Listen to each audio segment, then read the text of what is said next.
Well, this is the third and final video that I wanted to post explaining what I perceive are some basic problems with Calvinism. In the first video we saw where Calvinism is really just a bad business model in that it lacks any provision for kingdom growth or for profit. In the second video, we saw where the deity of Calvinism is really diametrically opposed to how Paul describes God as a benevolent God who actually helps people to seek him and reach out for him and find him, though he is not far from each one of us. There are links to both of those videos in the description box below, but today I wanted to point out that the one thing that Jesus says is absolutely essential for God's plan of salvation to succeed, believe it or not, is completely withheld by God in the gospel according to Calvinism. In the 22nd chapter of Matthew, Jesus is asked what the greatest commandment is, and of course he famously responds, "You shall love the Lord your God with all your heart, with all your soul, with all your mind." He says this is the great and first commandment. And then he says the second is like it, you shall love your neighbor as yourself. Then he makes this astounding statement. He says, on these two commandments depend the law, all the law, and the prophets. So the law and the prophets, of course, is just a term for Old Testament writings. And those are the writings, of course, which reveal God's ultimate plan of salvation for the world through his Son, Jesus Christ. Now, the Bible defines love for God simply as obedience to his commands.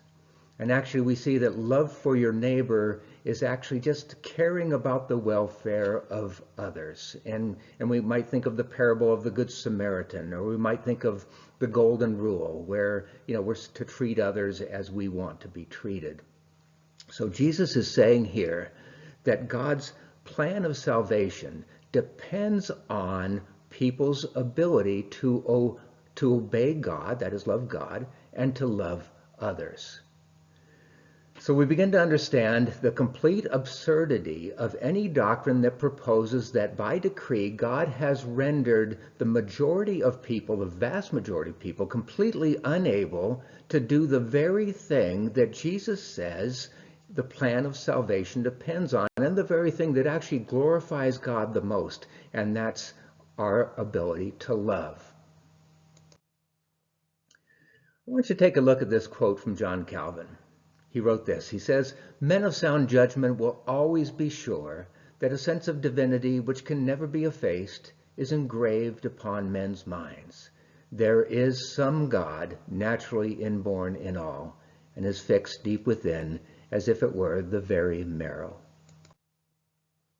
So even John Calvin seemed to believe that this Calvinistic understanding of the doctrine of total depravity, where natural man is really a godless creature. He's got no divine influence in him and is completely unable to respond to God's commands and unable to love God. And yet Calvin says that there is some God naturally inborn in everyone.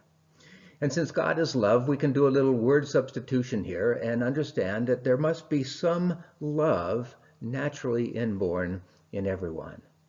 And truthfully, I don't know anyone who can't love or who doesn't love or who has no capacity for love at all. And really, that's all the evidence we really need to know that that person who is unable to love God, unable to love others, as proposed by Calvinism, is a myth. It is not biblical. Now, one final point, a Calvinist might argue with regard to motive.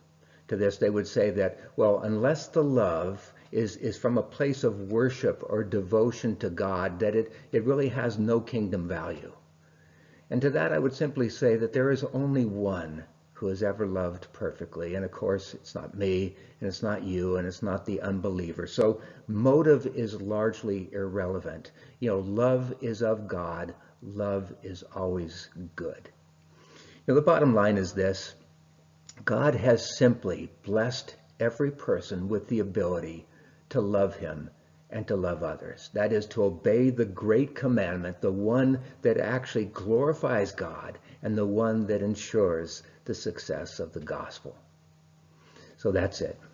You know, in my next video, a short video, I wanted to reveal what I believe is a problem with provisionism. And I know that's going to cause some heartburn for some people, but surprisingly, I propose that the one thing that Calvinists and provisionists have in common, the one thing that they agree on, is the very thing that has caused over 1,500 years of debate with no end in sight. And so that's for next time. But for now, as always, I encourage you to test all things and to hold fast to that which is good.